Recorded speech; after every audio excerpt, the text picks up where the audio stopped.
Religare, Conhecimento e Religião está de volta. Hoje eu recebo Patrícia Simone do Prado. Ela é mestre em Ciências da Religião e doutoranda em Relações Internacionais pela PUC Minas. Nós estamos conversando sobre pedagogia do martírio, que é um tema, que é a expressão que ela está formulando na sua pesquisa doutoral para compreender as narrativas do martírio no grupo islâmico xiita. A gente terminou o primeiro bloco deixando aquela questão sobre essa associação que existe comumente de xiismo com radicalismo. E eu perguntei como é que a gente faz para evitar esse tipo de associação. Sim. Como nós começamos a discutir, um dos primeiros exercícios seria separar os grupos, porque cada grupo tem uma forma de vivenciar e contextualizar.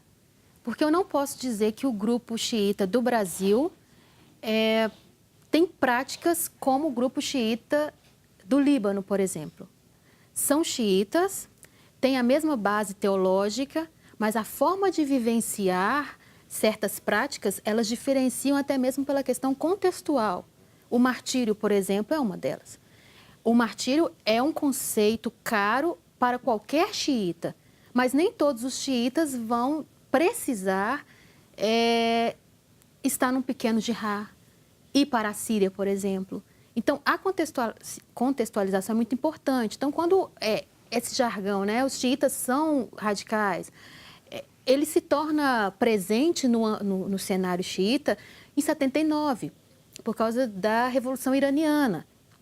Como não sabiam nomear o que estava acontecendo, então se diz, há um fundamentalismo religioso, e fundamentalismo se tornou sinônimo de radicalismo, de intolerância, e foi acompanhando, e esse termo impregnou nos xiitas. Então, os xiitas hoje, eles carregam esse estigma de ser um grupo mais violento, um grupo mais radical.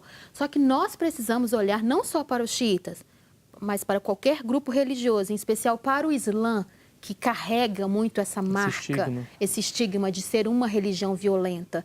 Eu preciso olhar para os grupos e analisar grupo a grupo, porque ali você tem questões teológicas, formas de leitura da sua tradição. Então, eu não posso dizer essa religião ela é mais radical.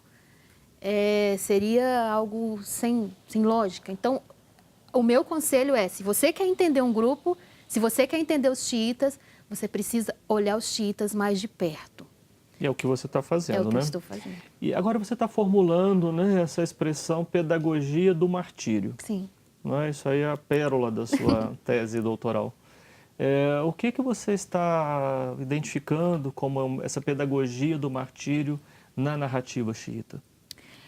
No primeiro momento que eu propus esse trabalho, eu pensei que eu estava unindo conhecimentos de área, porque eu venho da pedagogia, venho das ciências da religião, estou em relações internacionais.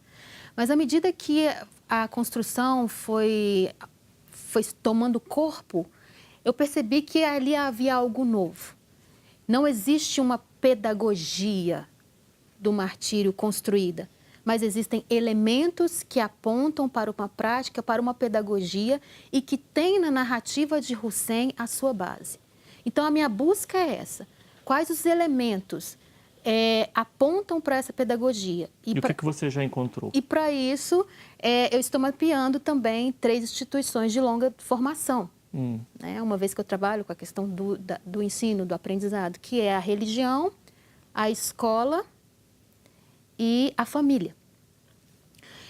A minha proposta é observar essas 3 instituições e, a partir de categorias que foram retiradas das entrevistas da observação participante com os xiitas do Brasil, que se tornou um campo exploratório para mim, ver o que se repete nessas instituições. Até o momento eu ainda estou em construção. O que eu posso adiantar é que eu não tenho condições de criar um conceito e dizer a pedagogia do martírio mas eu posso dizer os elementos que eu encontrei nesses grupos e começar a dizer o que eu estou chamando de pedagogia do martírio para aquela comunidade. Porque se eu disser que a pedagogia do martírio eu corro o risco de fazer o que nós acabamos de pontuar, que é tentar dizer para o todo uma coisa que é da parte. Então, um dos meus projetos futuros também é esse, mapear essas pedagogias do martírio em outras comunidades, ver o que se repete e aí sim construir um conceito para o campo. Você estava falando, quando a gente conversava um pouco antes aqui de iniciar a gravação, de algo que chamou a sua atenção na prática escolar no Líbano, não é? Que a escola levava crianças para a oração no túmulo dos mártires. Isso. Os mártires são muito especiais. Eu tive a grata felicidade de conviver com familiares dos mártires. E eu digo isso porque, como vindo de uma outra tradição, aprender isso com eles, para mim, foi muito enriquecedor. Quando você está falando da experiência, o telespectador, inclusive, vai poder ver algumas imagens, né, que a Patrícia cedeu sobre a pesquisa que fez lá no Líbano. Sim. E você conviveu com famílias? Sim, convivi com famílias. E eu vi muito como, e que eu acho que é uma coisa que nós poderíamos aprender com eles, é como eles lidam com a morte. E isso é ensinado desde a mais tenra infância.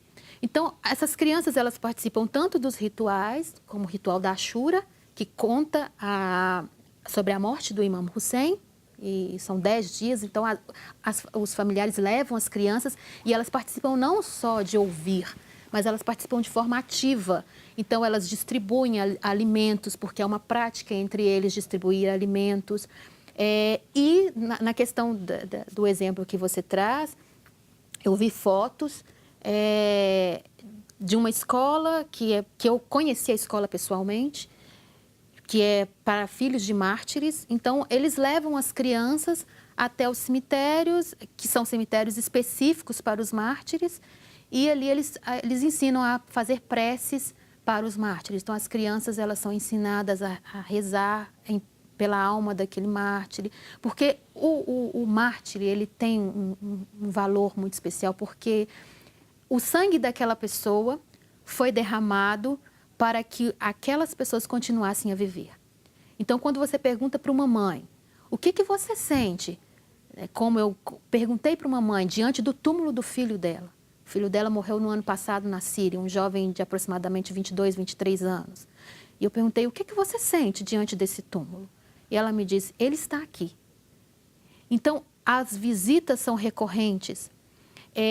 Os mortos, eles estão mais vivos do que talvez se eles estivessem entre eles. E o próprio Corão diz isso, não pense que estão mortos aqueles que morreram no caminho de Alá, no caminho de Deus, pela causa de Deus. E isso é ensinado na comunidade. Então, a memória, os espaços de memória, a memória coletiva, ela é alimentada, e ela é alimentada tanto através desse corpo que caminha até um cemitério, como através das casas. Você sabe que ali tem uma casa de um mártir, porque a foto dele está do lado de fora, e há um respeito por toda a comunidade, por aquela família, porque uma mãe gerou um filho, preparou um filho, que foi ensinado dentro dos ensinamentos, a ponto de entregar a sua própria vida pela comunidade. Então, quando você vai perguntar para um muçulmano qual que é a importância do mártir, qual que é a importância do martírio, e eles respondem assim, se não fosse por causa deles, nós não estaríamos aqui. Então, por isso, há esse respeito, e um respeito que é ensinado. Sim. Antes que paire algum mal entendido, nós não estamos falando em terrorismo. Não. Em nenhum momento. Não. Mesmo porque eu trabalho com um grupo que é de resistência. As entrevistas que eu fiz e as visitas que eu fiz com um grupo considerado de resistência, que é o Grupo de Resistência Islâmica Hezbollah.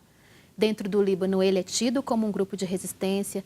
Em vários estados-nações, inclusive no Brasil, ele é visto como um grupo de resistência. E aí, para você dizer o que é uma resistência, o que é um grupo terrorista, há toda uma forma de analisar, né, que eu acho que aqui não caberia a gente entrar nisso.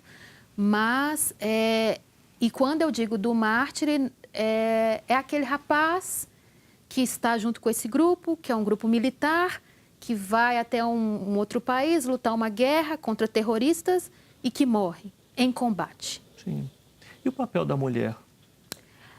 A mulher, essa pedagogia do martírio que você ela é está muito procurando especial. compreender. Ela é muito especial. E ela vai ter na narrativa de Imam Hussein exemplos que vão lhe guiar e vão lhe dar força. como a da irmã do Imam Hussein, que é Zainab, que após o martírio de ter presenciado a morte do irmão, dos companheiros, do próprio filho, é a que sobrevive e é a primeira narradora dessa narrativa, porque ela é por causa de Zainab, a irmã de Imam Hussein, que essa narrativa ainda sobrevive. E essa personagem dessa narrativa se torna um exemplo para essas mulheres que criam os seus filhos, que os veem crescer e que os preparam para também vivenciar o pequeno jihad. E esses meninos só vão com a bênção da mãe.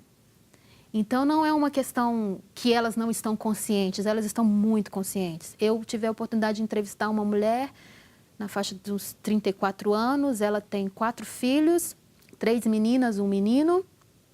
O marido é combatente do Hezbollah. Enquanto eu entrevistava, ele estava na Síria, lutando contra o Daesh. E eu perguntei para ela, mas o que você espera do seu filho? Né? Você tem um menino, um único menino e 3 meninas. Como você prepara tanto os meninos quanto as meninas? Nós preparamos as crianças da mesma forma.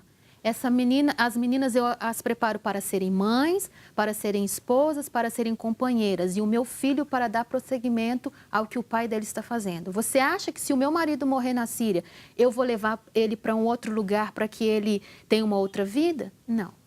O meu filho vai continuar. Então, essa mulher, para mim, ela é o alicerce. Porque enquanto esse homem está combatendo, ela precisa ficar em casa, tratando de suas emoções, continuando os seus trabalhos diários, ensinando essa criança tanto na religião, nos valores, e a vida dela continua. E continua também quando esse homem, quando esse filho morre. E continua de uma forma ainda mais intensa. Como essa mãe que eu contei, a história dela, que a gente estava no cemitério e ela Sim. falou. Então, essa mãe todo ano, desde que o filho morreu, ela participa da parada, porque a forma de vivenciar a Ashura, que é a celebração desse martírio, distingue.